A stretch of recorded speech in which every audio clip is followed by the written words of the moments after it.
Welcome, one and all, to Pacific Forum 4 episode review. This is the review portion for A Tale of Two Topas, the fifth episode of the Orville's third season, also known as Orville New Horizons. And I've got to say, this was a very good episode. It went back to About a Girl. It dealt with the repercussions of what happened with About a Girl and after About a Girl. And this was A Tale of Two Topas. It was a Topa centric episode. It was an episode where we saw interactions between Clyden and Kelly, Clyden and Boris, and the two different points of view, not just from the Mocklin culture, but the different points of view of Bortus and Clyden when it comes to Topa, and also Topa's desire to be who Topa really is. And I do apologize for giving away any spoilers, but this was a solid episode. It had well performed acting by both Adriana Palicki and Chad Coleman, along with Peter Macon. We did get to see Bortus sing this episode, but this was all about Topa, all about Topa's desire to be who Topa really was, not who Topa is at the start of the episode, but who Topa really was. And you had a feeling that it would be addressed at some point during the show's run. I wasn't expecting it to be addressed this soon. This was something you knew that Seth MacFarlane and the producers would at some point address. This was a very good episode. I'm at a loss for words at some of it. And it's not because of what necessarily did or didn't happen in this episode. It's just one of those episodes where it makes you think. It really does. Just like last week's episode, it made you think. It even had connections to last week's episode as well. It also had connections to season one with Mad Ideology. They're making these connections to previous episodes, even with these episodes being episodic. They're still making callbacks that are appropriate. There's a point in this episode where Clyden mentions to the fact that Kelly was viewed as a god at one point and how she probably enjoyed it. You saw obvious tension between Clyden and Kelly. Clyden, let's be honest. How many of us actually like Clyden? Not talking about Chad Coleman. Chad Coleman's doing a great job and has been doing a good job as Clyden since the show started. But how many of us particularly care for Clyden? Not many. You can also see where Clyden's coming from. You get Clyden's point of view. You get Bortus's point of view. But you also get the point of view of Topa.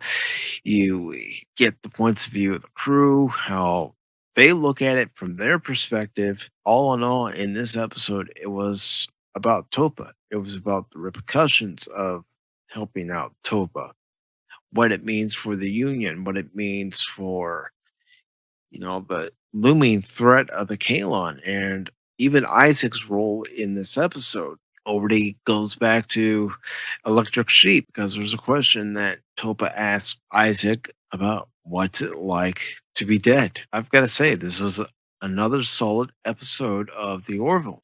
I'm definitely going to watch it again. I don't know that I'm going to do another review after I watch it again. I might talk about it on Pop Talk, but this is definitely another episode worth viewing again. This episode, it touches on many points that we've already seen and addresses a few current day issues, just like Star Trek used to.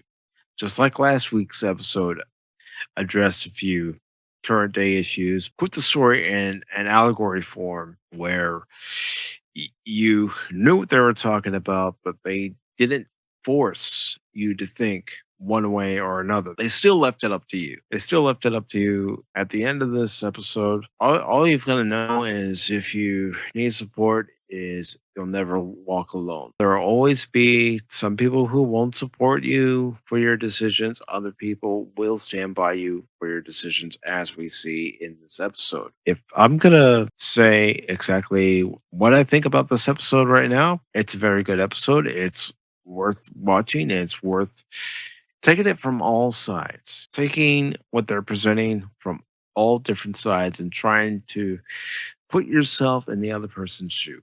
Put yourself in the shoes of Clyde. Put yourself in the shoes of Mortis, Kelly, and Topa, because this was very much a Topa episode. I mean, after all, the title of the episode is "The Tale of Two Topas." It's one where you can't be too quick to judge. Take what both sides are telling you in this episode. Judge it for yourself. The decision made in this episode, is it the correct decision?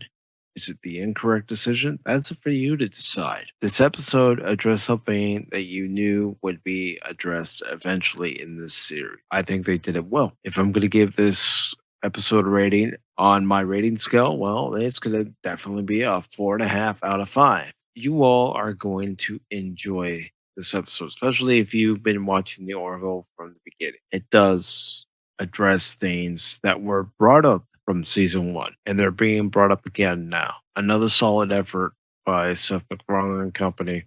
Go watch the Orville. Watch it because it does what Star Trek used to do. It makes you ask the questions. Doesn't force it on you. Just makes you think. That's what Star Trek used to do. Now, I know there are going to be some people who may not like this episode, and that's fine. 5 episodes in, with 5 more to go, this series is still cooking on all cylinders. It's doing a very good job with its storytelling and connecting different threads from previous episodes and previous seasons. That's my review of this episode. Trying not to give away too many spoilers. If you like the live reaction, give it a thumbs up. If you like the review portion, give it a thumbs up or give it a thumbs down. That's up to you. Share this with your friends. Leave a comment down in the comment section below, and I will see you later.